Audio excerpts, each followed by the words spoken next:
नमस्कार, मैं राजेश भारद्वाज आप सभी का क्लैट प्रेप के ऑनलाइन प्लेटफॉर्म पर हार्दिक स्वागत करता हूं। Hello everyone, welcome to CLAT prep. आज है 15 ऑफ द मई 2025 और जैसा कि आपको पता है हम डेली न्यूज एनालिसिस करते हैं, फैक्चुअल एनालिसिस करते हैं और उसके साथ साथ 20 क्वेश्चंस की प्रैक्टिस भी करते हैं। तो चलिए उसी सीक्वेंस को कंटिन्यू करते हैं। आज कौन सा दिन है? तो आज है 15 ऑफ द मई 2025। तो जैसा कि हम डेली कोई ना कोई डे होता है उसको भी पढ़ते हैं, तो आज कौन सा डे सेलिब्रेट किया जाता है? तो याद रखना, जो यूनाइटेड नेशन है आपका, ठीक है, यूएन, ठीक है, उस यूनाइटेड नेशन ने 1993 में एक रेजोल्यूशन पास किया और उस रेजोल्यूशन को पास करने के बाद जो आपका 15 ऑफ द मई है उसको कैसे सेलिब्रेट करने की बात की। तो याद रखना, इंटरनेशनल डे फॉर फैमिली या इंटरनेशनल फैमिली डे, यानी कि आज के दिन हमें इस बात को प्रमोट किया जाता है कि जो फैमिलीज होती है उनकी क्या इंपॉर्टेंस होती है सोसाइटी में। फैमिलीज जो होती है उनका हमारे सोसाइटी को बिल्ड करने में, है ना, हमारे जो पर्सनल बिहेवियर होता है उसके अंदर भी बहुत बड़ा रोल होता है। देखो, अगर कोई बंदा एक न्यूक्लियर फैमिली में रहता है ना, एक बड़ी फैमिली में रहता है, तो उसके साथ बहुत सारे एस्पेक्ट जुड़ जाते हैं, है ना। एक बहुत सा बड़ा परिवार है ना, चाचा ताऊ दादा दादी मम्मी पापा, बहुत सारे भाई बहन है, कजिन्स ब्रदर सिस्टर्स है, तो उसकी सोच उसी तरह से डेवलप होने लगती है। एक दूसरी तरफ एक बंदा होता है जो अकेला रहता है ना, सोसाइटी में कोई सपोर्ट नहीं है, ठीक है, एक सिंगल, जैसे कि आपने देखा होगा आजकल जो क्राइम रेट्स बढ़ रहे हैं उसका रीजन भी यही है कि जो माँ बाप होते हैं बच्चों को क्या करते हैं, सिंगल फैमिली में रहते हैं, मम्मी पापा जॉब करने वाले हो गए, बच्चे को मोबाइल दे दिया। अब बच्चा मोबाइल में क्या कर रहा है, उनको लग रहा है टाइम पास कर रहा है, ठीक है, लेकिन वो उससे किसी भी डायरेक्शन में जा सकता है। समझ में आ रही है? तो फैमिलीज का हमारी सोसाइटी को बिल्ड करने में सबसे बड़ा रोल होता है। ध्यान रखना, जितनी अच्छी फैमिली उतना ही अच्छा वहां का बंदा होगा और उतना ही हमारा क्या बनेगा, सोसाइटी अच्छी बनेगी। ठीक है, तो इस दिन को किस नाम से बनाते हैं? तो इंटरनेशनल फैमिली डे। बस इतना ही ध्यान रखना है, ठीक है। कौन सा? 15 ऑफ द मई, ठीक है, चाहे एग्जाम में आए चाहे ना आए, लेकिन ये आपको पता होना चाहिए। तो चलिए स्टार्ट करते हैं आज के न्यूज़पेपर को। बहुत सारी न्यूज़ इसके अंदर आपने पहले पढ़ी होंगी, क्योंकि जो आपका, है ना, जो आपका अभी पहलगाम इश्यू हुआ था, उसके बाद जो ऑपरेशन सिंदूर हुआ था, है ना, उस ऑपरेशन सिंदूर से रिलेटेड बहुत सारी न्यूज़ आज भी न्यूज़पेपर में है, तो हम उनको भी डिस्कस करते हैं। तो चलिए स्टार्ट करते हैं। सबसे पहली न्यूज़ कौन सी आती है समझना, Colombia joins belt and road initiative as China courts Latin America to counter US. तो देखो हुआ क्या, समझना, चाइना जो है ना, चाइना, है ना, और एक तरफ है यूएसए। समझना, यूएसए की जो बिल्कुल स्टार्टिंग से समझना, यूएसए की जो करेंसी है वो कौन सी है? डॉलर, और इसकी करेंसी कौन सी है? युआन। तो आज के टाइम पर आपने देखा होगा चाइना जिस रेट से डेवलप कर रहा है, चाइना जिस उसकी इकोनॉमी जिस रेट से बूस्ट कर रही है, अमेरिका और जितने भी दूसरे देश हैं, रशिया हो गया आपका, ठीक है, जितने भी यूरोपियन कंट्रीज है बेसिकली, वो सारे के सारे उससे परेशान है। तो अभी आपने देखा होगा जब पहलगाम चल रहा था, तो पहलगाम के उस डिस्प्यूट में चाइना कुछ नहीं बोलता है, क्योंकि चाइना अगर गलती से पाकिस्तान का सपोर्ट कर देता है तो पूरी दुनिया इस मौके की तलाश में बैठी है कि किस पे अटैक कर दो, चाइना पे, और चाइना की इकोनॉमी को बिल्कुल ध्वस्त कर दिया जाए, खत्म कर दिया जाए। लेकिन चाइना ऐसा नहीं होने देता है। चाइना बिल्कुल मना कर देता है कि मेरा इस चीज से कोई लेना देना नहीं है। बात समझ में आ रही है? तो बात यह है कि चाइना कर क्या रहा है, चाइना कैसे इतना पावरफुल बनता जा रहा है। तो समझना, चाइना जो है ना, चाइना ने कहा कि देखो हमारा एक एंशिएंट रूट हुआ करता था, सिल्क रूट, जिससे हम सब जगह क्या करते थे, ट्रेड करते थे। तो चाइना ने क्या किया, शी जिनपिंग की लीडरशिप में 2013 में, समझना 2013 में चाइना ने BRI नाम से एक इनिशिएटिव लॉन्च किया, जिसका नाम था बेल्ट एंड रोड इनिशिएटिव। ठीक है, क्या नाम रखा इसका? बेल्ट एंड रोड इनिशिएटिव रखा, ठीक है। और ये इसको फैलाता चला गया, फैलाता चला गया, फैलाता चला गया। करता क्या है समझना, चाइना के पास देखो बहुत सारे नेचुरल रिसोर्सेज हैं, ठीक है। अभी क्या प्रॉब्लम होगी अमेरिका को, सब हम डिस्कस करेंगे। बहुत सारे नेचुरल रिसोर्सेज है और उसने इतना एक्सेस, उसका इतना प्रोडक्शन कर लिया, उसने इतना वहां से निकाल लिया रिसोर्सेज को कि उसके पास जगह ही नहीं है उसको यूज करने की। तो चाइना ने कहा एक काम करते हैं, दुनिया में चलते हैं और दुनिया के जो गरीब देश है ना, समझना बहुत ध्यान से, इंडिया को भी वो उसमें लाना चाहता है, लेकिन इंडिया ने आज तक उसको एक्सेप्ट नहीं किया, बिकॉज वो हमारी सोवरेनिटी को भी नुकसान पहुंचा सकता है। समझना पूरी कहानी क्या है। चाइना को लगा कि यार मैं क्या करता हूं, दुनिया के जितने भी दूसरे देश है ना, गरीब देश जो है बेसिकली, या अमीर भी मान लो, उन देशों में क्या करता हूं, जाता हूं, सड़कें बनवा देता हूं, ठीक है, रोड बनवा देता हूं। समझना, वहां पर पोर्ट बना देता हूँ, नेशनल हाईवेज बना देता हूँ और वहां की सरकार को मैं क्या करूंगा, हेल्प कर दूंगा। तो मान लो कोई सरकार है, जैसे चाइना है ना, उस चाइना उसके लपेटे में आ जाता है, जैसे श्रीलंका आ चुका है। तो मैं श्रीलंका के एक एग्जांपल ले लेता हूं, आपको बहुत अच्छे से समझ में आएगा कि ये BRI का लफड़ा क्या है और उसके बाद कैसे भारत इससे बचना चाहता है और कैसे इसने अभी अमेरिका को टारगेट कर दिया है। ठीक है, और हम उससे बचने के लिए क्या करते हैं समझना। इस चाइना ने क्या किया, इस चाइना ने बेल्ट रोड इनिशिएटिव लिया और मान लो श्रीलंका है और श्रीलंका के अंदर एक पोर्ट भी आपने बहुत बार सुना है, तो मैं इसी का एग्जांपल ले लेता हूं, हम्बनटोटा है ना। और वो हम्बनटोटा जो पोर्ट है वो किसको दे दिया गया लीज पर, तो वो दे दिया गया चाइना को लीज पर दे दिया 99 ईयर के लिए। और वहां पर चाइना अपना बेस बना के बैठ गया है ना। तो इंडिया से कभी लड़ाई होगी तो यहां से भी अटैक कर देगा वो, सिंपल। अब हुआ क्या समझना, चाइना ने इससे कहा श्रीलंका से कि तुझे अगर सड़कें बनवानी है ना, तुझे यहाँ पर रोड बनवाने, तो मुझसे पैसा ले ले। अब श्रीलंका को लगा कि यार सड़कें तो बनवानी है, पैसा है नहीं, लेकिन तुम यहाँ पर सड़कें बनाओगे तो फिर बदले में क्या लोगे, पैसा तो है नहीं हमारे पास। तो उसने कहा कुछ मत करो, 100% फंडिंग मैं दे देता हूँ, तुम बस सड़कें बनवा लो। तुम्हें क्या चाहिए, सीमेंट वगैरह चाहिए, तुम्हें सामान चाहिए, प्रोडक्शन चाहिए, सब दे दूंगा, मजदूर दे दूंगा, सब दे दूंगा, तुम बनवाओ। तुमने बनवाना शुरू कर दिया। जैसे बनवाना शुरू कर दिया, बीच में उसने दिमाग लगाया, उसने कहा कि 70% जो है ना वो चाइना देगा तुम्हें और जो 30% है वो तुम्हें देने पड़ेंगे। अब वो गरीब देश कहेगा यार 30% तो मेरे पास है ही नहीं, अब मैं क्या करूं।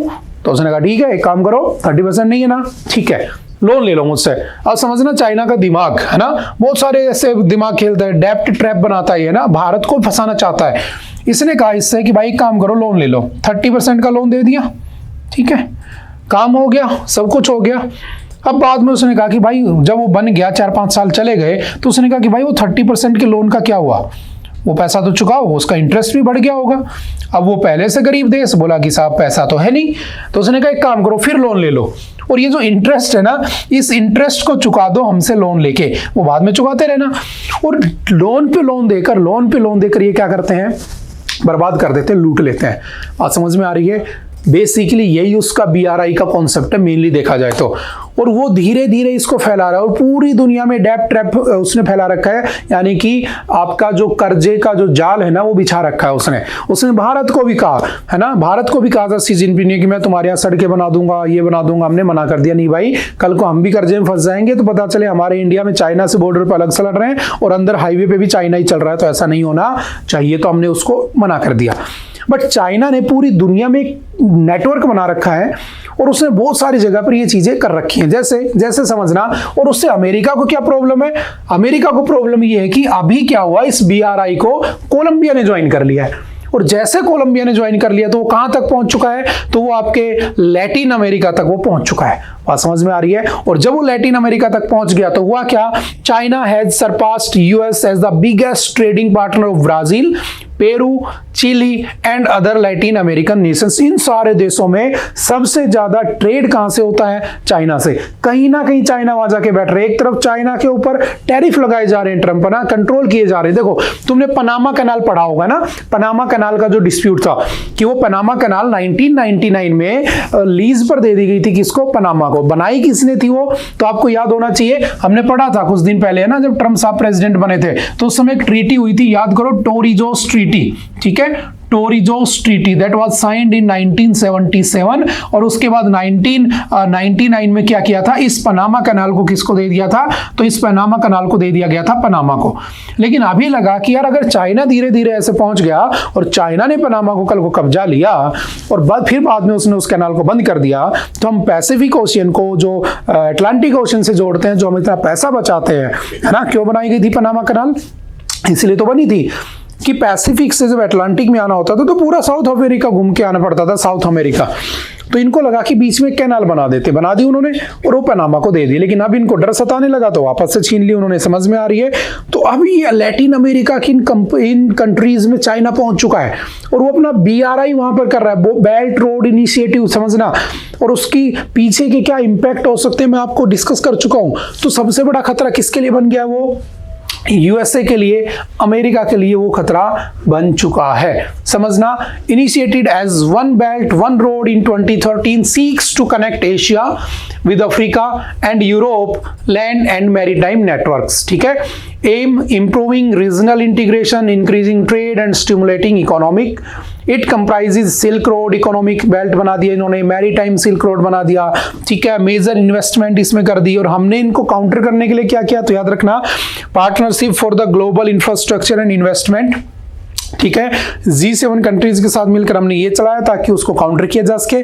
आपने पढ़ा होगा India middle east Europe corridor हमने बनाया था, ठीक है, वो हमने इसी को काउंटर करने के लिए बनाया था, ठीक है। Launch during the India G20 जो प्रेसिडेंसी हुई थी ना दिल्ली के अंदर, उसके अंदर हमने इसको लॉन्च किया होता, समझ गए। तो ये सारे हमने उसको काउंटर करने के बना रखे हैं, लेकिन वो क्या कर रहा है, अपने आप को फैलाया जा रहा है, ठीक है। और देखो यही रीजन है कि उसको कंट्रोल करना बहुत मुश्किल हो रहा है। और दुनिया के जितने भी डेवलप्ड या बड़े कंट्रीज हैं वो सिर्फ चाइना से ही डर रहे हैं आज के दिन।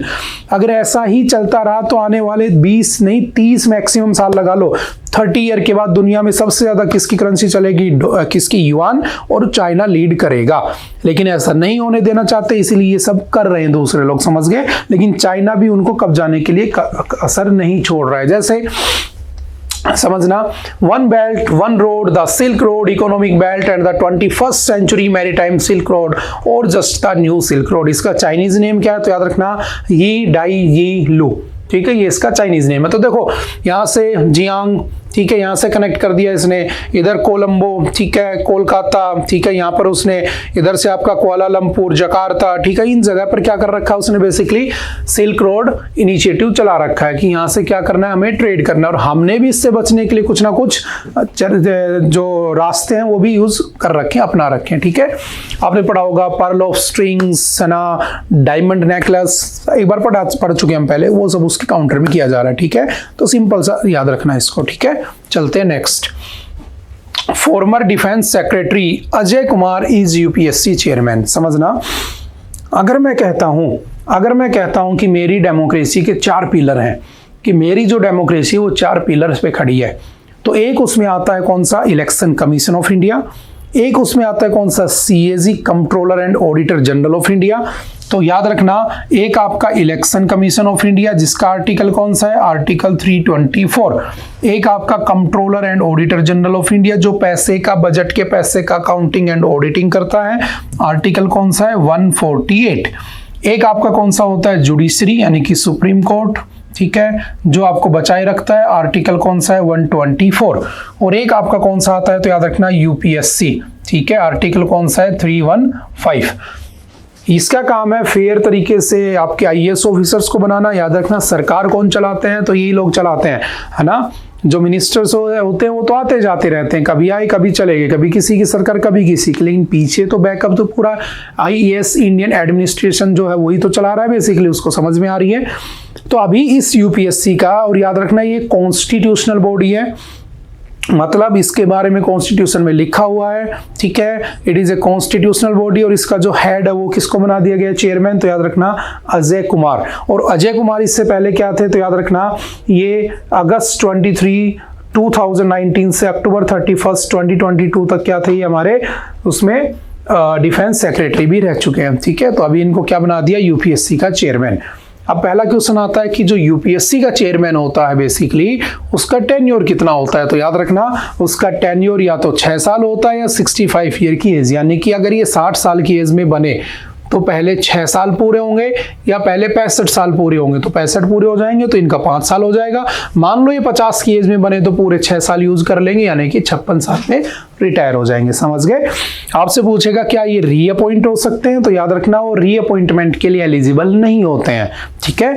और उसके साथ साथ याद रखना आपका जो कॉन्स्टिट्यूशन है उसके कौन से पार्ट में है, तो पार्ट नंबर 14 में इसके बारे में लिखा हुआ है, ठीक है। आर्टिकल कहां से कहां तक है, 315 से लेकर 322 तक इसके बारे में लिखा हुआ है, सिंपल सा ध्यान रखना, ठीक है। अपॉइंटमेंट कौन करता है, तो याद रखना जो आपके यूपीएससी के चेयरमैन होते हैं, जो अदर मेंबर्स होते हैं यूपीएससी के, वो कौन अपॉइंट करता है, तो are appointed by the president of India. और वो अपना रेजिग्नेशन भी किसे देते हैं, तो वो अपना रेजिग्नेशन भी प्रेसिडेंट ऑफ इंडिया को ही देते हैं, ये बात भी थोड़ा सा ध्यान रखना, ठीक है।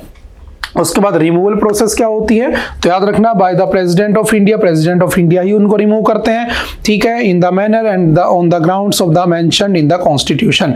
या तो मिसबिहेव कर दें, ठीक है, जैसा कि आपके सुप्रीम कोर्ट के, हाई कोर्ट के जजेस के होते हैं ना उसकी तरह, ठीक है। तो सिंपल सा ध्यान रखना। अभी कौन बन गए, तो आपके Ajay Kumar. Simple one liner में ध्यान रखना यूपीएससी करता क्या है और बना कब था यूपीएससी, तो याद रखना 1926 में बना होता है।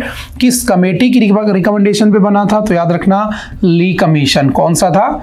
On the recommendation of the Lee commission हमने क्या बनाया था, यूपीएससी को 1926 में बना दिया था। ठीक है, पहले ये पब्लिक सर्विस कमीशन था, बाद में यूनियन पब्लिक सर्विस कमीशन हो गया और ये एग्जाम कंडक्टिंग एक बॉडी है। ठीक है, उसके बाद चलते हैं नेक्स्ट।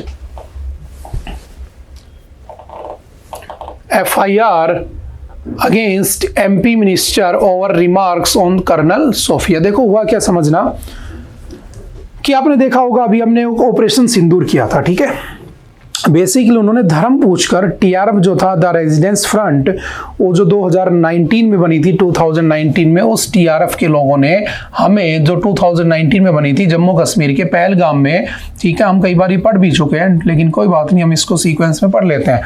पहलगाम में जो टूरिस्ट को मारा था उन्होंने, तो उस समय उन्होंने पूछा था रिलीजन क्या है, तो उन्होंने मार दिया। हमने ऑपरेशन सिंदूर किया, है ना। ऑपरेशन सिंदूर में हमने 2 लोगों को रिप्रेजेंट करने के लिए रखा। एक कौन थी, तो एक आपके सामने कौन, सोफिया कुरैशी, और एक कौन होती है, तो एक होती है व्योमिका सिंह। जो व्योमिका सिंह थी बेसिकली वो विंग कमांडर थी, है ना, वो आपके एयरफोर्स को रिप्रेजेंट कर रही थी।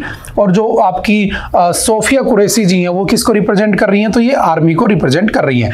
और ये दोनों का ज्वाइंट ऑपरेशन था, ऑपरेशन सिंदूर। ठीक है, इसमें नेवी का कोई रोल नहीं था, तो नेवी को इसमें रिप्रेजेंट नहीं करवाया गया। तो देखो ये कौन है, तो ये एक मुस्लिम वुमेन है। ठीक है, समझना पूरा मैटर क्या है, बहुत न्यूज में चल रहा है। ठीक है, और ये कौन है, ये हिंदू है। तो हमने उनसे कहा कि देखो भाई, तुम हमें धर्म के नाम पे नहीं तोड़ सकते हो, जैसा ब्रिटिशर्स ने किया था जब बंगाल डिवीजन हुआ था 1905 में, तो उन्होंने हमें धर्म के नाम पे तोड़ना चाहा, और नेता लोग भी यही करते आए हैं। और इस यहीं पर ये मैटर भी यही निकल के आया कि इस नेता ने कुछ बोला। क्या बोला इस नेता ने, समझना कि जब हमने ऑपरेशन सिंदूर किया, सक्सेसफुली कंडक्ट हो गया, सीज फायर हो गया, 10 मई को शाम को 5 बजे डोनाल्ड ट्रंप जी ने कर दिया, उनकी भी एक न्यूज़ पढ़ेंगे हम आगे, ना।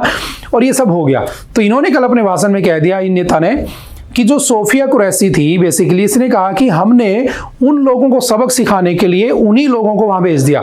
तो ऐसी भाषा यूज की कि इवन उसके बारे में याद रखना, जो आपकी मध्य प्रदेश की जो हाई कोर्ट है उसने कहा कि एक ऐसी भाषा है जैसे कैंसरियस, है ना, जैसे कैंसर एक घातक बीमारी होती है ना, बोले इसके आदमी की भाषा इतनी गंदी है, लैंग्वेज इतनी गंदी है, तुरंत उसके ऊपर किसी ने FIR नहीं की, है ना। आपने एक वर्ड सुना होगा सुओ मोटो, है ना। हाई कोर्ट ने कहा कि इसके ऊपर FIR लिखो और इसको जेल में डालो, पकड़ो इसको, क्योंकि वो एक वुमेन है, वो अपने इंडिया को रिप्रेजेंट कर रही है। ठीक है, वो एक माइनॉरिटी को रिप्रेजेंट कर रही है, और तुम इतनी मानसिकता लेकर बैठे हो कि तुम उसके द्वारा किए गए काम को तो तुम उसको नहीं कर रहे हो, है ना, अप्रिशिएट नहीं कर रहे हो, बल्कि उसकी कंपैरिजन किससे कर रहे हो, उन मुसलमानों से कर रहे हो, उन टेररिस्टों से कर रहे हो, बल्कि मुसलमानों से नहीं, टेररिस्टों से, क्योंकि हमें नफरत मुसलमानों से नहीं है, नफरत किससे, टेररिज्म से। याद रखना, इसीलिए तो हमने एक मुस्लिम और एक हिंदू वुमेन को रखा कि भाई हमें मुसलमानों से नफरत नहीं है ना। आपकी जो मुस्लिम वुमेन है या मुसलमान है, वो हमारे यहाँ पर आर्मी में बड़े बड़े ऑफिसर्स भी हैं, हमें नफरत तुम्हारे टेररिज्म से। बात समझ में आ रही है, लश्कर तैयबा जैसे मोहम्मद जो भी है उनसे, बात समझ में आ रही है। इस आदमी ने ऐसा बोला और इसको अरेस्ट करने के ऑर्डर जारी हो गए। तो ये मैटर और चलेगा, देखते हैं क्या होता है, वो आगे जब चलेगा तो हम इसको जरूर डिस्कस करेंगे। ठीक है, चलते हैं आगे। ठीक है, और ये किसके नेता हैं बताने की जरूरत नहीं है ना, भारतीय जनता पार्टी। चलते हैं नेक्स्ट। रिस्टोर्ड फेथ, समझना बहुत ही अच्छा टॉपिक है, एग्जाम के पॉइंट ऑफ व्यू से भी और वैसे भी, है ना, सोसाइटी के पॉइंट ऑफ व्यू से भी। समझना होता क्या है, मैं बहुत बार क्लासरूम में भी बातें डिस्कस करता हूं ना, कि आजकल माहौल इतना खराब हो गया कि हम वुमेन एम्पावरमेंट की बात करते हैं। समझना, फिर हम इस पे आएंगे।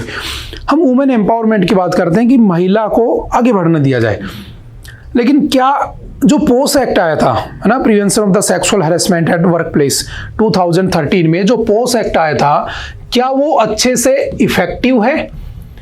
नहीं है, क्योंकि एक ऐसा ऑर्गेनाइजेशन जिसमें 10 से ज्यादा लोग काम करते हैं, वहां पोस्ट अथॉरिटी होनी चाहिए, है ना, ICC कमेटी होनी चाहिए कि अगर किसी महिला के साथ कुछ भी सेक्सुअल हैरेसमेंट होता है तो वो केस कर दे, उसमें वो उसकी पूरी जांच हो जाए। लेकिन बहुत सी जगह ही नहीं होता है।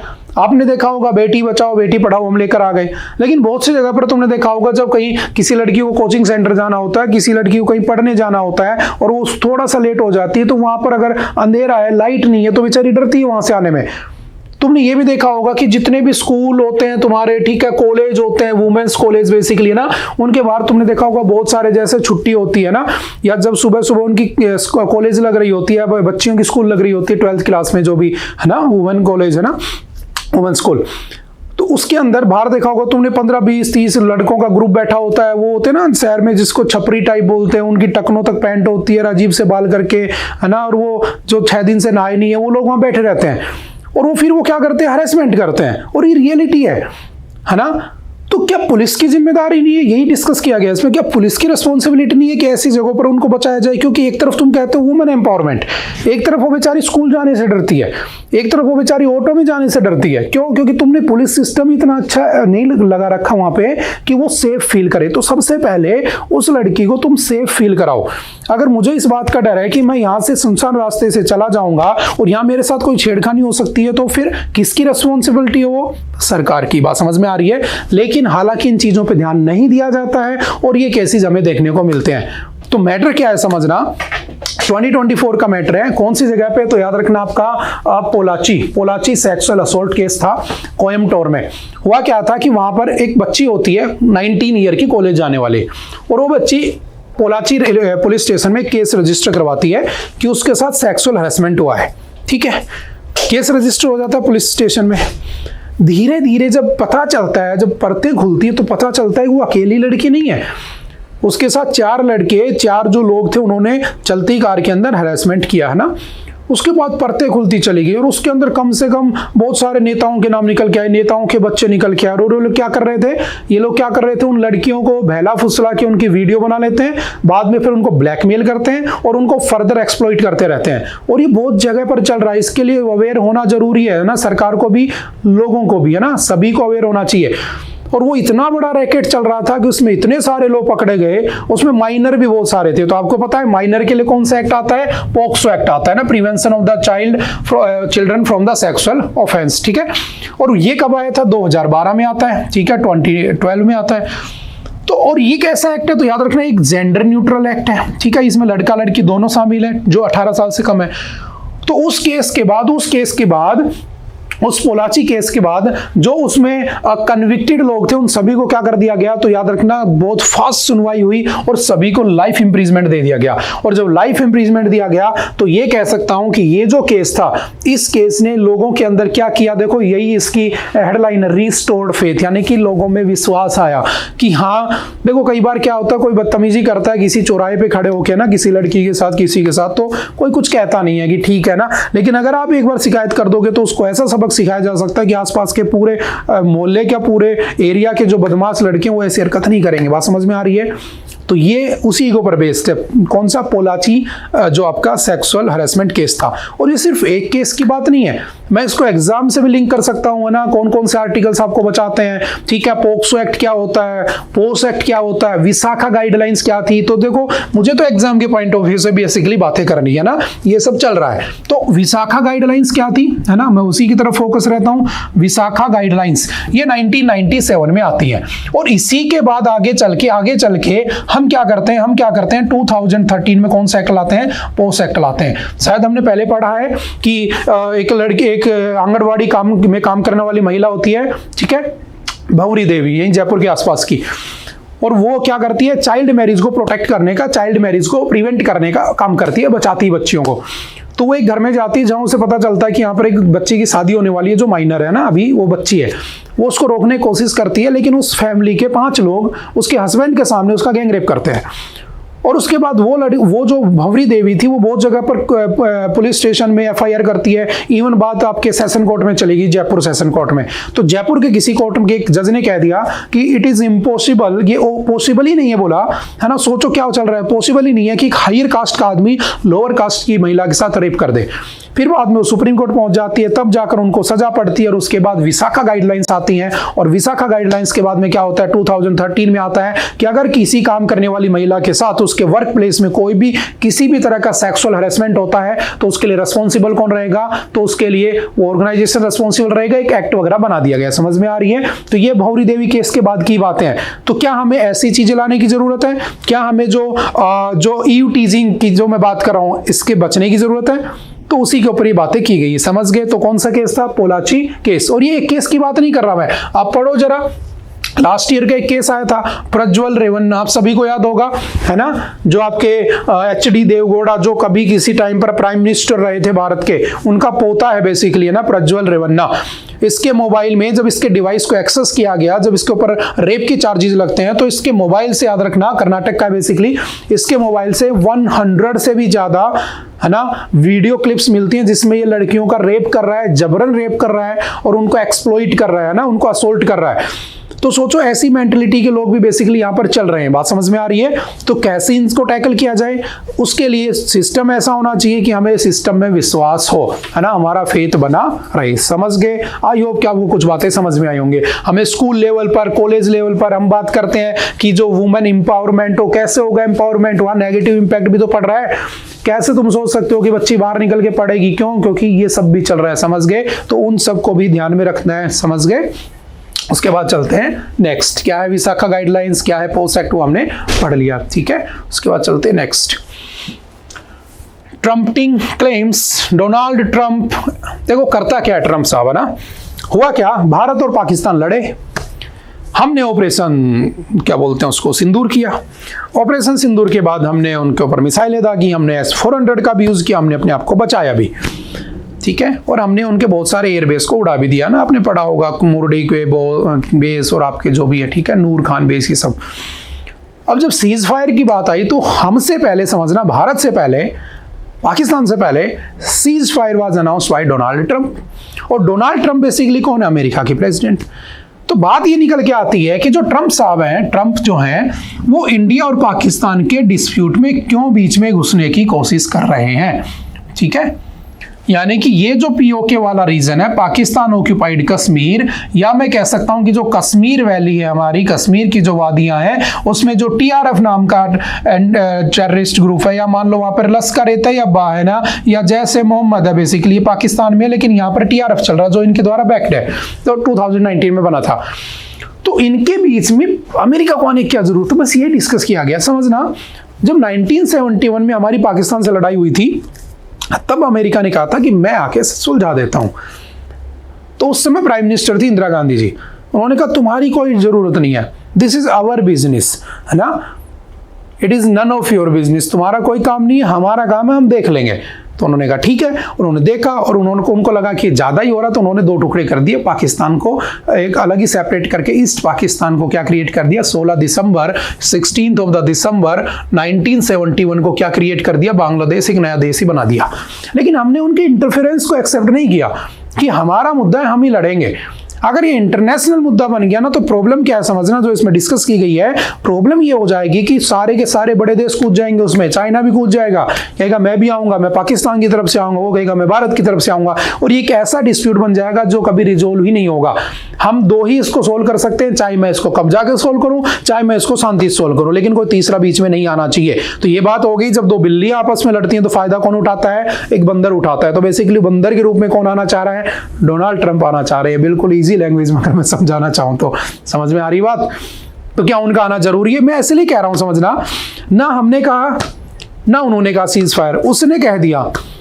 और अब तक लगभग 6-7 बार वो आदमी बोल चुका है, जहां भी जाता है वो यही बोलता है कि मैंने भारत पाकिस्तान का सीज फायर करा दिया, मैंने भारत पाकिस्तान का सीज फायर करा दिया, मैंने भारत पाकिस्तान का सीज फायर करा दिया। मतलब वो इंडिकेट करना चाहता है कि मेरे बिना तुम नहीं कर सकते, और अगर मैं बीच में आया तो फिर ये कहीं का नहीं छोड़ूंगा। जैसे एक पॉसिबल थ्रेट क्या है समझना, मैं आपको समझाता हूं। अफगानिस्तान, समझना, अफगानिस्तान में तालिबान था, ठीक है, तालिबानियों से पीछा छुड़वाने के लिए अफगानिस्तान के अंदर आ गया अमेरिका, और अमेरिका लगभग 2001 में आया, और अमेरिका लगभग वहां पर 2020 तक रहा। और फरवरी 2020 में उसने क्या किया, एक ट्रीटी की, जिसको हम क्या कहते हैं, ट्रीटी ऑफ दोहा, है ना, ट्रीटी ऑफ दोहा। और उस ट्रीटी ऑफ दोहा में उसने क्या किया, Afghanistan was given to Taliban, और सब कुछ देकर चला गया, बचाने आया था ना वो। तो देखो, टेररिस्ट घर पे हथियार नहीं बनाते हैं, समझना, मैं नहीं बना सकता हूं घर पे हथियार, कहीं ना कहीं से लाता हूं। तो अमेरिका मुझे भी हथियार दे रहा है, टेररिस्ट को, अमेरिका सरकार को भी दे रहा है, खुद भी वहां बैठा है, उनसे भी पैसे कमा रहा है, इनसे पैसे कमा रहा है। जैसे कल परसों ट्रंप ने या IMF ने लोन दे दिया पाकिस्तान को 20,000 करोड़ का। अब 20,000 करोड़ का क्या करेगा पाकिस्तान, हथियार खरीद लेगा, पैसा कहाँ चला जाएगा, पैसा फिर अमेरिका के पास चला जाएगा। तो ऐसे घुमाता रहता है, समझ रहे हो। तो अगर मान लो ये बीच में आ जाता है तो पॉसिबल थ्रेट क्या है, पहली बात तो हमें उसकी सुननी नहीं चाहिए ना, जैसे इंदिरा गांधी नहीं सुना था, हमें नहीं सुननी चाहिए थी। दूसरी बात, अगर आ भी गया और मान लो कह दे वो मैं टीआरएफ को मिटा दूंगा, है ना, इन केस, हालांकि ऐसा होगा नहीं, इन केस कल को ऐसा ना हो कि वो टीआरएफ को जम्मू कश्मीर देकर चला जाए, समझ में आ रही है। तो ऐसे बंदर से हमें बच के रहना चाहिए, यही इसमें डिस्कस किया गया, समझ गए। आई थिंक आप बातें समझ चुके होंगे, ठीक है। चलते हैं नेक्स्ट।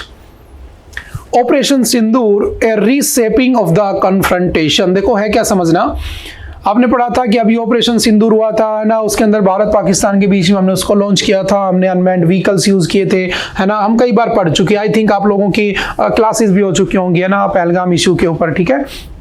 हमने S-400 का यूज किया, जिसे हमने क्या नाम दिया था, सुदर्शन चक्कर। और ये सुदर्शन चक्कर मैंने कहां से ले रखा है, तो ये मैंने ले रखा है हमारे मित्र से, किससे, रशिया से, ठीक है। अभी हम इसके आगे S-500 को भी इंडिया और रशिया मिलकर कोलैबोरेट करके बनाने वाला है। जैसे आपने पढ़ा होगा ब्रह्मोस, है ना, हमने ब्रह्मोस मिसाइलें भी इसमें यूज की थी, और ब्रह्मोस का हमने पहली बार क्या किया था, उनको यूज किया था किसी बैटल ग्राउंड के अंदर, ठीक है। तो ब्रह्मोस भी हमने दो देशों से मिलकर बना रखी, याद रखना। एक कौन सा है आपका, रशिया, दूसरा कौन सा है, इंडिया। आपको पता है इंडिया की कौन सी नदी है, तो याद रखना ब्रह्मपुत्रा, और वहां की कौन सी नदी है, मॉस्को। तो हमने ब्रह्मपुत्रा के दो वर्ड ले लिए, इसके दो वर्ड ले लिए, उसका नाम रख दिया ब्रह्मोस। और ये कब बनी होती है, 2001 में हमने इसको बनाया था। तो अभी हम S-500 बनाना चाहते हैं, और ब्रह्मोस इतनी अच्छी चली कि ब्रह्मोस की एक यूनिट लखनऊ के अंदर बनाने की बात कर दी योगी आदित्यनाथ जी ने, ठीक है। तो ये सब चल रहा है, तो आई थिंक इसके ऊपर हम काफी डिस्कस कर चुके हैं। हालांकि आई थिंक एक MIT भी आपका अपलोड हो चुका है, ठीक है। फिर भी अगर कोई डाउट हो, ठीक है, तो हम इन फ्यूचर, ठीक है, एक बार ये कंप्लीट हो जाता है, एक कंप्लीट पाकिस्तान कैसे बना, पाकिस्तान क्यों हमसे नफरत करता है, क्या है रिलीजियस मुद्दा जिसके भी यहाँ पर वो आज भी यहाँ पर पाना चाहता है, क्यों जैसे मोहम्मद को लगता है कि वो जम्मू कश्मीर को पाकिस्तान में मिला ले, क्यों आपके लश्कर तैयबा को लगता है कि उसका गोल, याद रखना, जैसे मोहम्मद एंड लश्कर तैयबा का पर्पज ही है कि जम्मू कश्मीर को पाकिस्तान मिलाना है। तो क्या उसका रीजन है, क्यों टीआरएफ बना, इन सब बातों को हम एक अलग से सेपरेट सेशन में पढ़ लेंगे, समझ गए। समझ में आ रही है। और आई थिंक उसके बारे में हमने पहलगाम इश्यू में कहीं ना कहीं डिस्कस भी किया, ठीक है। तो फिर हम इसको पढ़ लेंगे, ठीक है, क्योंकि काफी बार हमने पढ़ भी लिया है। तो मैं इसको स्किप करके आगे बढ़ जाता हूं, ठीक है, पढ़ लेना, आपके लिए बहुत अच्छा आर्टिकल है। नेक्स्ट एक न्यूज है, समझना, द रोड टू सेफ्टी, समझना। अब देखो, मैं घर से निकला, समझना, मैं घर से निकला, ठीक है, चाहे मैं गरीब हूं चाहे मैं अमीर हूं, ठीक है, चाहे मैं जवान हूं चाहे मैं बूढ़ा हूं, मैं निकला घर से, चाहे मैं बच्चा हूं, ठीक है, और मैं कहीं भी जा रहा था और कोई गाड़ी आती है और मुझे ठोके चली जाती है, मेरी डेथ हो जाती है। अब गाड़ी ने मुझे चलते हुए रास्ते में, चाहे उसकी गलती थी नहीं थी, जो भी था, मेरा एक्सीडेंट हो गया और मेरी डेथ हो गई, मान लो, तो who is responsible for this, कौन है रिस्पॉन्सिबल इसके लिए? क्या स्टेट गवर्नमेंट रिस्पॉन्सिबल है, क्या आपका जो आपका मैनेजमेंट, जो आपका एडमिनिस्ट्रेशन है वो रिस्पॉन्सिबल है, जो रोड को संभालता है, ट्रैफिक मैनेज करता है? ये मेरी गलती है? तो मेरी गलती नहीं है, ध्यान रखना, क्योंकि याद रखना हमारे यहाँ पर कुछ फंडामेंटल राइट्स लिखे हुए हैं, समझना बहुत ध्यान से। उन फंडामेंटल राइट्स को आपको पता है पहले 7 थे, फिर 1 कम हो गया 6 हो गया। कौन सा कम हो गया?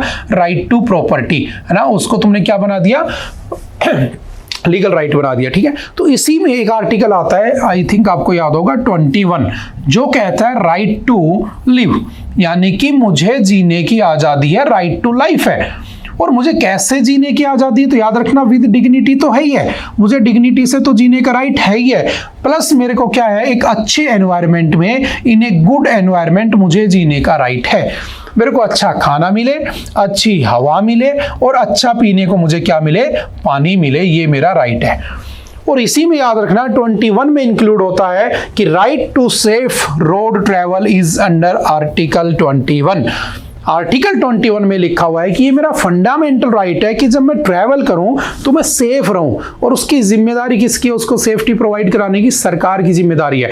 अगर ऐसा नहीं है तो मैं सुप्रीम कोर्ट में जा सकता हूं, पता है ना आपको, मैं रिट लगा सकता हूं, आर्टिकल 32 हैबियस कॉर्पस और वो सब वाली चीज, समझ गए?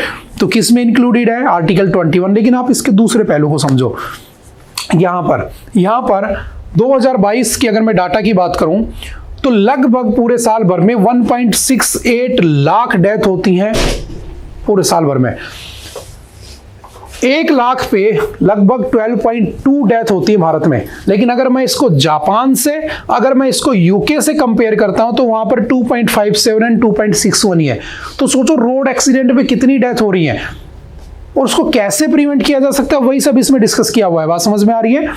अगर मैं जीडीपी की बात करूं तो मेरे जीडीपी का एनुअली 3% जो है ना वो किस पे खर्च होता है? रोड एक्सीडेंट से बचने के लिए, ठीक है, या रोड एक्सीडेंट के ऊपर खर्चा होता है, चाहे उनको कंपनसेशन देना पड़े या चाहे उन लोगों को उसके लिए कुछ भी पैसा खर्च करना पड़े, सरकार का लगभग इतना पैसा खर्च होता है। समझ में आ रही है? अब समझना, एवरी सिटीजन वेदर ए पेडेस्ट्रियन, चाहे वो पैदल चल रहा है, चाहे वो साइकिलिस्ट है, चाहे वो ड्राइवर है, ठीक है, has the right to move through public space without fear of injury और द डेथ। और ये उसका क्या है? फंडामेंटल राइट है। तो याद रखना, आप समझ सकते हो मैं क्या कहना चाहता हूं कि अगर कभी किसी का एक्सीडेंट हो जाता है तो आप सीधा पहुंच सकते हो कोर्ट में, क्योंकि it is your fundamental right कि मैं चल रहा था तो मेरी सेफ्टी होनी चाहिए, और उसी के लिए ट्रैफिक रूल्स बने होते हैं। अगर कोई तोड़ता है तो ब्लेम भी होता है। समझ गए? तो सिंपल सा याद रखना। ये भाई इस आर्टिकल को पढ़ जरूर लेना, बहुत अच्छी बातें लिखी है। Right to life, the foundation of all road safety efforts must rest on a fundamental constitutional principle, the right to safe travel is an essential component of the right to life under article 21। ठीक है, weather ए pedestrian, वही सब बातें जो यहाँ पे लिखी हुई ना, तो आप समझ सकते हो। ठीक है, इंडियाज अर्बन लैंडस्केप याद रखना, 2047 तक भारत में 50% पॉपुलेशन कहाँ पर रहने लगेगी? अर्बन एरियाज में रहने लगेगी, और जब अर्बन एरियाज में रहने लगेगी तो वहाँ ट्रैफिक ज्यादा होगा, तो हमें इसकी तरफ ध्यान देना चाहिए। समझ गए? कोरोना से, कोविड-19 से इतने लोग नहीं मरे थे, ध्यान रखना, जितने रोड एक्सीडेंट से पर ईयर मरते हैं, लेकिन हमने कोरोना को बदनाम कर दिया कि वो पैंडेमिक था। समझ गए? ये भी ध्यान रखना, ठीक है, हालांकि था तो सही। ठीक है, next, justice BR Gavai takes over as CJI for a 6 month tenure. देखो 6 महीने के लिए CJI बने हैं। अब सोचो क्या तो वो डिसीजन दे पाएंगे? कोई केस आएगा 6 महीने की तो डेट वैसे चली जाती है।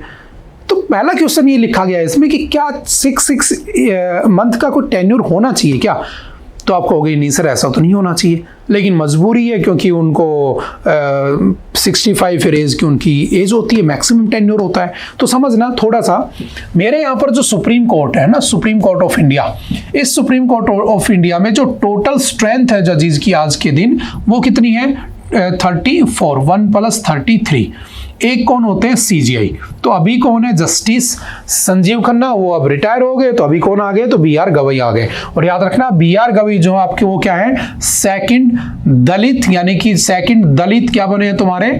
CJI बने हैं। पहले कौन थे जरा मुझे कमेंट करके बताना, ये मैं पहले पढ़ा चुका हूं हालांकि। ठीक है, अब समझना, जब भी सुप्रीम कोर्ट के जज को अपॉइंट किया जाता है तो याद रखना उनकी अपॉइंटमेंट के लिए अगर मैं सुप्रीम कोर्ट की बात करता हूं, हाई कोर्ट की, तो उनके लिए मिनिमम एज कोई नहीं होती है, मैक्सिमम एज का कॉन्सेप्ट होता है 65 year age for the supreme court and 62 year age for the high court. और अगर आपसे कहे कि कौन से आर्टिकल में लिखा है, तो याद रखना आर्टिकल 124 का फर्स्ट कहता है there shall be a supreme court of India, जिसके अंदर इतने इतने जज होने चाहिए। वो आप कम ज्यादा भी आप कर सकते हो। ठीक है, आर्टिकल 124 के 2 में लिखा हुआ है कि दीज जजेस are appointed by the president. तो पहला क्वेश्चन आता है कि हु अपॉइंट, कौन अपॉइंट करता है? तो प्रेसिडेंट ऑफ इंडिया। ठीक है, और जब प्रेसिडेंट ऑफ इंडिया उसको अपॉइंट करता है, तो मैंने आपसे कई बार डिस्कस किया हुआ है, फर्स्ट जजेस केस, सेकंड जजेस केस, थर्ड जजेस case. NJAC was declared unconstitutional in 2015 by the Supreme Court of India, और उसके बाद से दोबारा से कॉलेजियम सिस्टम से चल रहा है। तो आई थिंक ये बात आप जानते होंगे ना, कॉलेजियम सिस्टम क्या होता है? जज ही जज की अपॉइंटमेंट कर रहा है। तो होता क्या है कि जब कोई रिटायर होता है, समझना, जैसे अभी संजीव खन्ना जी रिटायर हुए, तो जब संजीव खन्ना रिटायर हुए तो रिटायर होने से पहले उन्होंने एक नाम रिकमेंड कर दिया, और वो नाम रिकमेंड करके किसको भेज दिया? प्रेसिडेंट को, कि मैं चाहता हूं कि मेरे बाद ये मेरा सक्सेसर बने। और प्रेसिडेंट ऑफ इंडिया क्या करते हैं? उनको अपॉइंट कर देते हैं। समझ गए? अब बात ये निकल के आती है कि क्या सीनियर मोस्ट जज को भेजा जाता है? ऐसा नहीं है, ध्यान रखना। और सीनियोरिटी किस में डिसाइड होती है? सीनियोरिटी कितने टाइम से आप सुप्रीम कोर्ट में, उससे डिसाइड होती है, ना कि कितनी एज है आपकी। लेकिन होता क्या है, उनके बाद वाले जो होते हैं ना, सीनियर मोस्ट एज के हिसाब से उनको रिकमेंड कर दिया जाता है। बट ऐसा लिखा नहीं है, ध्यान रखना, कि वही होगा। अगर जस्टिस बी आर गवई चाहें तो किसी 10वें नंबर के सीजीआई को भी रिकमेंड करके जा सकते हैं, बट फिर आपस में जजेस के बीच में कॉन्फ्लिक्ट हो जाएगा, तो उन्होंने कॉलेजियम बना रखा कि जो आता जाए वो कभी ना कभी सीजीआई बनता जाए। समझ गए? ऐसा चल रहा और कुछ भी नहीं है। समझ में आ रही बात? तो इसे हम कहते हैं कॉलेजियम सिस्टम। तो अभी कौन ओथ ले लेते हैं? तो जस्टिस बी आर गवई। लेकिन क्वेश्चन ये है कि उनको कितने महीने के लिए बनाया गया? 6 महीने के लिए। तो आज से सबसे ज्यादा बार कौन बना है, मैक्सिमम कौन बना है? तो लिखना सबसे ज्यादा कौन थे? तो आपके जो डीवाई चंद्रचूड़ थे ना, उनके फादर वाई वी चंद्रचूड़। ठीक है, ये 1978 से 1985 तक क्या रहे थे? सीजीआई रहे थे, है ना, यशवंत विष्णु चंद्रचूड़। और अगर पूछे सबसे कम कौन रहा, मिनिमम कौन रहा, तो याद रखना मिनिमम कौन है? तो याद रखना कमल नारायण। कौन थे वो? कमल नारायण, जो जिनका shortest tenure as the CJI of India. और वो कब बने थे? 1991 में। कितने दिन के लिए? 17 डेज के लिए। यानी कि 17 डेज के बाद उनका क्या हो गया? 65 ईयर एज हो गई और उनको रिटायर कर दिया। देखो अभी मैंने यूपीएससी का चेयरमैन पढ़ा था, यूपीएससी का चेयरमैन भी 65 है, बट 6 साल अलग से है। इसमें ऐसा नहीं है, एज लिखी हुई है। समझ गए? अगर कोई मान लो 55 में बन गया तो 10 साल भी रह सकता वो, समझे? लेकिन ऐसा होता नहीं है, सीनियोरिटी होती है। समझ गए? 2-3-4 साल का ही मैक्सिमम टाइम मिलता है। ठीक है, और उनकी अपॉइंटमेंट करने की क्वालिफिकेशन क्या होती है? तो याद रखना इनकी क्वालिफिकेशन होती है, देखो अभी मैंने आपको एक न्यूज़ पढ़ाई थी कि जो आपकी बेसिकली सोफिया कुरैशी, जो आपकी लेफ्टिनेंट कमांडर है ना, उनके ऊपर उन्होंने कुछ कमेंट कर दिए एक नेता ने। तो कभी कभी दिमाग में आता है कि यार मंत्रियों की, मिनिस्टर्स की या फिर लीडर्स की, नेताओं की क्वालिफिकेशन क्यों नहीं होती है? वो पढ़े लिखे होते हैं तो उनको समझ में आता कैसे बोलना चाहिए। तो सोसाइटी में जो ये प्रॉब्लम क्रिएट हो रखी है ना, ये इसीलिए कि उनकी कोई एजुकेशन क्वालिफिकेशन नहीं होती है। आप जब पढ़ोगे लोकसभा, राज्यसभा, पॉलिटी पढ़ी होगी आपने, तो पॉलिटिशियंस की कोई एजुकेशन क्वालिफिकेशन नहीं होती है। उनकी एज जरूर होती है कि मेंबर ऑफ पार्लियामेंट बनना है तो आप लोकसभा के लिए 25 साल होनी चाहिए, राज्यसभा के लिए 30 साल होनी चाहिए, प्रेसिडेंट बनना है तो 35 होनी चाहिए, गवर्नर बनना है तो 35 होनी चाहिए। मैक्सिमम कुछ नहीं होती है, इनकी मैक्सिमम एज होती है, मिनिमम नहीं होती है जजेस की। लेकिन इनकी एजुकेशनल क्वालिफिकेशन भी होती है, उनकी तो कोई नहीं होती है। तो अगर उनकी एजुकेशनल क्वालिफिकेशन भी थोड़ा बहुत डिक्लेयर कर दिया जाए, जैसे एक बार हुआ था सरपंचों के लिए कर दिया, तो बताना मुझे पहला कौन सा स्टेट था भारत का जिसमें सरपंच की मिनिमम एजुकेशन क्वालिफिकेशन 10th पास कर दी गई थी कि 10वीं पास तो होना चाहिए। तो ऐसा यहाँ भी होना चाहिए ताकि वो बयानबाजी करने से पहले 100 बार सोचे। समझ गए? या उसमें थोड़ी बुद्धि हो। समझ गए? और कुछ नहीं है। तो कौन बन सकता है? तो एक ऐसा आदमी जो हाई कोर्ट में 10 साल से कम वकील रहा हो, या सुप्रीम कोर्ट में वकालत कर रहा हो, या वो उससे पिछले वाली कोर्ट में यानी कि हाई कोर्ट में क्या हो, मिनिमम 5 साल से क्या हो, जज रहा हो, या वो be in opinion of the president, जो आपके प्रेसिडेंट है उनकी नजर में एक्सपर्ट होना चाहिए। उस आदमी को क्या बना देते हैं? सुप्रीम कोर्ट का जज बना देते हैं। रिमूवल प्रोसेस क्या होती है? तो रिमूवल प्रोसेस आपको पता है 124 के 4 में है, हमने काफी बार डिस्कस किया है। ठीक है, और हाई कोर्ट के जज की किसमें होती है? आर्टिकल 217। मैंने लास्ट टाइम भी डिस्कस किया था। जस्टिस वर्मा जो जज उनके घर में पैसे मिले थे। याद रखना, supreme court, high court, B R Gavai, Sanjiv Khanna, justice Verma इतने न्यूज में आ चुके हैं ना, आपको हर चीज पता होनी चाहिए। क्या था फर्स्ट जजेस केस, क्या था सेकंड जजेस केस, क्या मैटर चल रहा है, कैसे हटते हैं, ठीक है, कितनी मेजोरिटी चाहिए होती है, कौन हटा सकता है, आज से तक कोई हटा है कि नहीं हटा है, सब तुम्हें पता होना चाहिए। और हम सब चीजें पढ़ चुके हैं, काफी बार पढ़ चुके हैं। ठीक है, तो मैं इसको स्किप करके आगे बढ़ जाता हूं। ठीक है, चलो मुझे बताना, क्या कोई वुमेन आज तक सुप्रीम कोर्ट की चीफ जस्टिस ऑफ इंडिया बनी है? और या क्या आज तक कोई महिला वुमेन जज बनी है सुप्रीम कोर्ट में? तो जज बनी है वो कौन है, और सीजीआई बनी है वो कौन है, ये आप मुझे कमेंट करके बताना। देखते हैं कौन कौन पढ़ता है।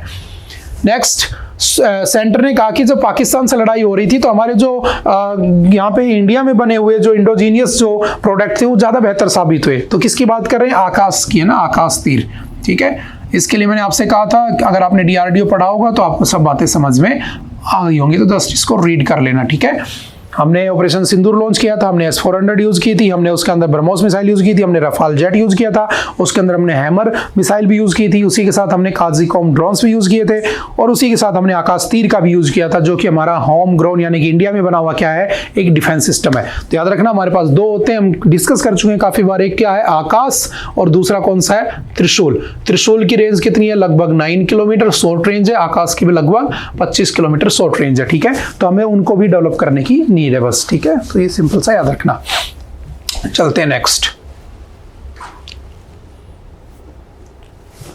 Birth rates in Delhi, Kerala and Tamil Nadu declining at twice the rate of the national average. देखो समझना, बर्थ रेट जो है ना वो केरला में, दिल्ली में और तमिलनाडु में डिक्लाइन हो रही है दूसरे दुगनी रेट से, जिस रेट से नेशनल एवरेज कम हो रहा है। देखो दो चीजें होती है, होता है फर्टिलिटी रेट, समझना क्वेश्चन बनते हैं यहां से बहुत अच्छे। ये होता है फर्टिलिटी रेट। फर्टिलिटी रेट होता है कि एक वुमेन अपने लाइफ टाइम में, है ना, कितने बच्चों को जन्म देती है, उसे फर्टिलिटी रेट कहते हैं। तो आज के टाइम पर बिहार में सबसे ज्यादा है, शायद 4 के आसपास है। और जब भारत आजाद हुआ था 1950 के आसपास, तो ये 6.8 हुआ करती थी, लेकिन अब ये 1.29 पे पहुंच चुकी है नेशनल। ये होती है बर्थ रेट, है ना, सॉरी फर्टिलिटी रेट होती है कि कितना बच्चा पैदा कर सकती है कोई महिला अपने लाइफ टाइम में। ठीक है, एक यहां पर एक नया वर्ड निकल के आया, एनुअल क्रूड बर्थ रेट्स, ये उसकी बात कर रहा है। तो डिफरेंस है, याद रखना, देयर इज ए डिफरेंस। पहला कौन सा, एनुअल क्रूड बर्थ रेट्स, मतलब क्या होता है कि 1000 की पॉपुलेशन में कितने बच्चे पैदा हो रहे हैं, उसे हम कहते हैं एनुअल क्रूड बर्थ रेट्स। और इसकी एक रिपोर्ट आई है, याद रखना, सिंपल वन लाइनर में पूछ सकता है, सैंपल रजिस्ट्रेशन रिपोर्ट।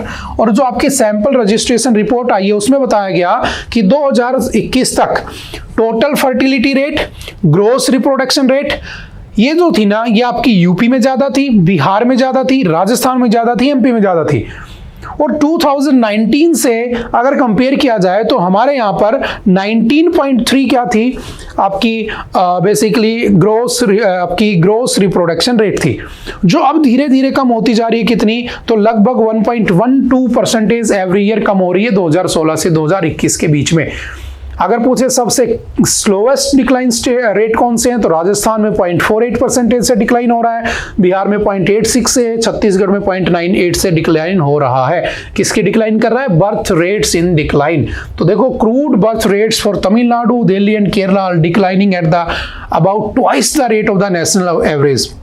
ठीक है, उनसे भी दुगनी स्पीड से क्या कर रहे हैं, वो गिरते चले जा रहे हैं। ठीक है, जो कि हमारे लिए सबसे बड़ी प्रॉब्लम का पार्ट है। ठीक है, कौन सी रिपोर्ट है, SRS 2021 का डाटा है, जिसका नाम क्या है, सैंपल रजिस्ट्रेशन रिपोर्ट।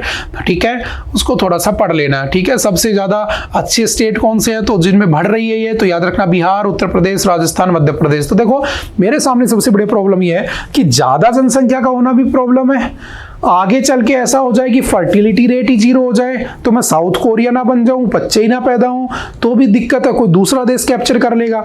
जैसे रशिया में, अभी रशिया यूक्रेन चल रहा था, तो रशिया के प्रेसिडेंट आकर कहते हैं प्रेस कॉन्फ्रेंस में कि अगर कोई रशियन वुमेन अपने जीवन में लगभग 12-13 बच्चे पैदा करेगी तो उसे हम अवार्ड देंगे, पैसा देंगे ना। क्यों ऐसा हो रहा है, क्योंकि लड़ने के लिए तुम्हें सोल्जर चाहिए बेसिकली, तो फर्टिलिटी रेट भी होनी चाहिए। लेकिन यहाँ पे बर्थ रेट, कौन से बर्थ रेट की बात कर रहा है, क्रूड बर्थ रेट की बात कर रहा है कि 1000 लोगों में कितने बच्चे पैदा होने चाहिए। समझ गए, तो इसको सिंपल सा वन लाइनर में याद रखना, सारा फैक्चुअल डाटा है। झारखंड में 0.98% है, आसाम में 1.05, ठीक है, वही उसमें न्यूज में लिखा हुआ है। सबसे ज्यादा आंध्र प्रदेश 1.26, तेलंगाना 1.67, कर्नाटका में 1.68% के साथ ये ड्रॉप होता जा रहा है। ओके, आई थिंक आज के लिए इतना ही था। ठीक है, आई होप कि आपको बातें समझ में आई होंगी। फिर भी अगर कोई डाउट रहता है किसी तरह का, तो आप एनी टाइम आकर पूछ सकते हैं, मिल सकते हैं, आप कमेंट करके पूछ सकते हैं। तो ठीक है, मिलते हैं दोबारा से। Okay, bye bye, thank you, have nice day.